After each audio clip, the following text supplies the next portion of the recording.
Okey, bismillahirrahmanirrahim. Assalamualaikum warahmatullahi wabarakatuh. Bertemu lagi kita pada hari ini di kelas Bahasa Melayu tahun 4. Okey. Alhamdulillah semalam kita dah lepas satu kelas, okey, dan kita dah start dengan silibus baru. So hari ni kita nak sambung yang semalam, unit 1. Okey, sebelum tu saya harap semua murid-murid saya sihatlah. Dan kerja sekolah yang saya bagi sebelum ni, Alhamdulillah ada yang dah hantar, and then saya dah remark, cuma saya belum hantar balik pada awak. InsyaAllah saya akan selesaikan dalam minggu ni. Terima kasih semua yang telah menyelesaikan kerja-kerja saya.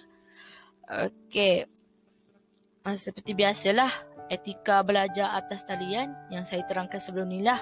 Kalau tak kisahlah kita buat PDPR ke YouTube ke, kita kena ikut etika belajar secara atas talian. Okey. Yang ni lebih kepada, yang saya tunjuk ni lebih kepada Google Meet lah, kelas secara live. Okey, sebelum start kelas kita kena baca doa. Ada dua doa kat sini, ialah doa belajar dan juga doa penerang hati. Doa belajar ialah Allahumma ftah alaina hikmataka wansyur alaina min huzaini rahmatika ya arhamar rahimin. Doa penerang hati, Rabbi syrahli sadri wa yassirli amri wahlul 'uqdatam min lisani yafqahul qawli. Okey.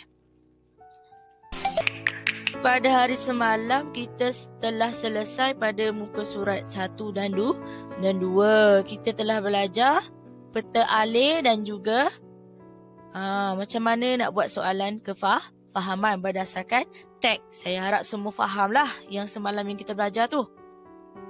So hari ni buka buku teks Bahasa Melayu juga. Saya nak sambung ke surat 5. Seni bahasa, program Kerbon Community. Yang tak ada buku boleh tengok slide lah dekat skrin awak tu. Okey, yang ni saya bagi dalam bentuk video. Minggu ni kelas kita satu online dan juga satu dalam bentuk video YouTube. Okey. Okey, dialog yang pertama tu, gambar rajah yang pertama tu ada dialog warna hijau. Okey, sebelum baca dialog tu, Encik Husin membawa anaknya Hadif dan Hajar ke kebun komuniti di kawasan perumahan mereka. Awak tengok yang bawah sekali tu. Pada suatu hari, Encik Husin membawa anaknya Hadif dan Hajar ke kebun komuniti. Di sana Encik Husin bercerita ... So kat sini Encik Husin bawa anak dia Hadif dengan Hajar ke kebun komuniti. Kan dia baru pindah semalam kan. So bapak dia bawa anak dia pergi ke kebun komuniti jumpa penduduk kampung. Dekat sini aktiviti ni, hari ni kita nak belajar aktiviti dia. Tengok kat bawah tu, bercerita dan mengujarkan dialog dengan menggunakan peribahasa. So dalam dialog ni, dalam orang kata apa, dalam dialog ni lah, dalam situasi ni ada peribahasa. So tengok situ, maksud kamus poket. Peribahasa ialah ayat atau kelompok kata yang mempunyai susunan yang tetap dan mengandungi pengertian tertentu. Peribahasa terdiri daripada simpulan bahasa, perumpamaan, bandingan semacam, bidalan, pepatah dan kata-kata hikmat. Okey. Yang seterusnya, situasi pertama tu, tengok kita tengok dialog dia. Penduduk Taman Impian ini ambil berat tentang kebun komuniti. Okey, apa maksud ambil berat? Tulisan merah tu. Kita dah belajar ni tahun 3 ni. Simpulan bahasa dan peribahasa. Ambil berat bermaksud memberikan perhatian atau menumpukan perhatian dengan sepenuh hati. Ataupun mengambil tahu akan sesuatu. Maksudnya, penduduk Taman Impian ni memang dia diberi perhatian. Dia ambil berat dekat kebun komuniti. So kalau tak ada pokok naik tu, dia pergi usahakanlah macam mana nak buat dia nak naik. Letak baja ke, tanam balik ke, tanam pokok lain ke, gali ke. Tu adalah ambil berat, beri perhatian dengan sepenuh hati. Okey, yang kedua, saya kagum melihat mereka berganding bahu mengusahakan kebun ini. Apa maksud berganding bahu? Ganding bahu ialah bekerjasama untuk melakukan sesuatu kerja. Maksudnya bahu ni, berganding bahu ni, ada bahu kat situ. Sama-sama melakukan kerja. Kerja tu berat ke, kerja tu susah ke, kerja tu senang ke, kena buat sama-sama. Sebab tu Hajar cakap dia kagum tengok orang kampung berganding bahu mengusahakan kebun tersebut. Okey, situasi yang ketiga ialah besar hati dan juga mandi peluh. Kat situ dia suruh kita buat ayat menjadikan dialog dengan menggunakan peribahasa tadilah, besar hati dan juga mandi peluh. Apa maksud besar hati? Besar hati ialah bangga atau gembira. Maksudnya kita gembiralah dengan maksudnya Encik Hussein, penduduk kampung kat situ, Hadif dengan Hajar tu gembira. So macam mana nak buat ayat? Hadif dan Hajar sangat besar hati kerana melihat hasil mandi peluh penduduk Taman Impian ini. Tu ayat dia. So mandi peluh tu apa maksud dia? Mandi peluh ialah mandi peluh bermaksud badan basah dengan peluh kerana bekerja bersungguh-sungguh.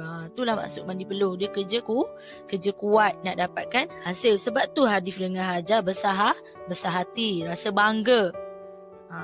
Okey, yang keempat, sengkakkan kera dan juga menambat hati. Maksud sengkakkan kera ialah sangat sempit dan juga tidak luas. Dia melibatkan tanah, kawasan atau tapak sesuatu tempat lah. Dan yang berkaitan. Okey, maksudnya kat situ dia nak cakap penduduk Taman Impian ini penduduk Taman Impian ini telah berusaha menjadikan tanah sengkakkan kera itu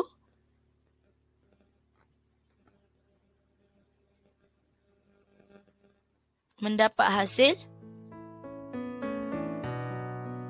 yang terbaik. Okey, oleh itu ia telah menambat hati saya. Hadif ke Hajar ke, awak buat je dialog tu tuju dekat Hadif. Contoh, Hadif yang cakap. Contohnya Hadif. Tu Ustazah bagi ayat contoh Ustazah lah. Kalau awak ada ayat lain, awak boleh bina ayat dan tulis dekat buku teks tu, dekat atas tu yang warna biru tu. Muat tulis ayat awak sendiri. Buat ayat awak sendiri kat situ. Tadi Ustazah bagi contoh ayat Ustazah. Menambat hati ialah maksud dia memikat hati. So maksudnya hasil tu telah memikat hati Hadif. Itulah ayat Ustazah tadi. Okey. Next. Tengok muka surat 6. Muka surat 6 ialah tata bahasa. Tajuk petikan atau teks yang diberi, yang tua dihormati, yang muda disayangi. Hadif dan adiknya Aina. Hadif ni ada 2 adik, Hajar dan Aina. Tadi dengan Hajar, ni dengan adik dia pula Aina. Berbasikal untuk pulang ke rumah mereka dari kebun komuniti. Situasi pertama, pulang dari kebun komuniti, mereka ternampak jiran mereka iaitu Pakcik Ismail dan Makcik Minah berjalan sambil membawa 3 bungkusan besar. Bungkusan besar itu mengandungi sayur, ikan, ayam dan telur. Hadif dan Aina menyapa lalu bersalam dengan Pakcik Ismail dan Makcik Minah. Hadif dan Aina menolong membawa bungkusan milik warga emas tersebut sambil menuntun basikal. Hadif dan Aina menghantar barangan tersebut ke rumah mereka. Sambil berjalan, mereka berbual-bual dan bertanya khabar. Okey, Hadif dengan Aina ni, dia jumpa dengan jiran dia, Pakcik Ismail dengan Makcik Mina. So, dia tolong bawa barang-barang Pakcik dengan Makcik tu lah. Sampai rumah Pakcik dan Makcik. So, situasi kedua. Okey. Hadif dan Aina berehat sekejap di ruang tamu rumah warga emas tersebut. Makcik Minah menghidangkan minuman untuk mereka. Makcik Minah memuji tindakan Hadif dan Aina yang sudi menolong mereka. Maksudnya dia pergi rumah makcik lah. Makcik dengan pakcik tadi. Dia singgah berehat. Lepas tu makcik tu hidangkan air. Okey, Pakcik Ismail memberikan bekalan makanan kepada Hadif dan Aina sebelum pulang. Pakcik Ismail menasihati mereka agar berhati-hati semasa berbasikal. Hadif dan Aina bersalam dengan warga emas tersebut. Pakcik Minah memeluk Aina dengan penuh kasih sayang. Okey, dengan penuh kasih sayang. Macam dia anggaplah dua orang tu macam anak dia sendiri. Okey, dia sayanglah sebab perangai dia dah puji tadi tu. Maksudnya sikap dia adalah bila orang puji, sikap dia yang terbaik. Okey. Aktiviti kat bawah tu. Okey, sebelum aktiviti, Munshi Cilik kata nama am ialah perkataan yang merujuk kepada benda atau perkara yang bersifat umum.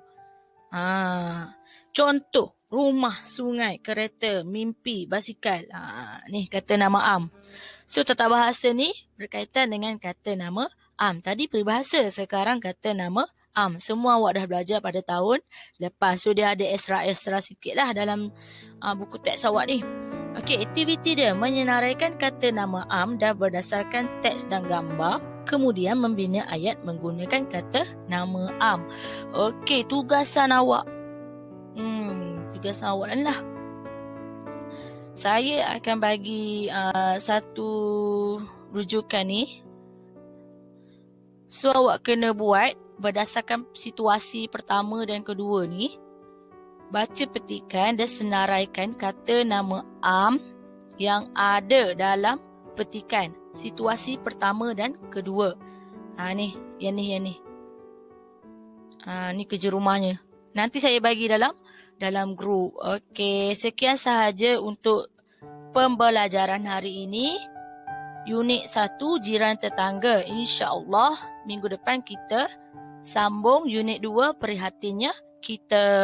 Okey, bye. Terima kasih semua. Assalamualaikum warahmatullahi wabarakatuh. Semoga kita berjumpa lagi. Amin.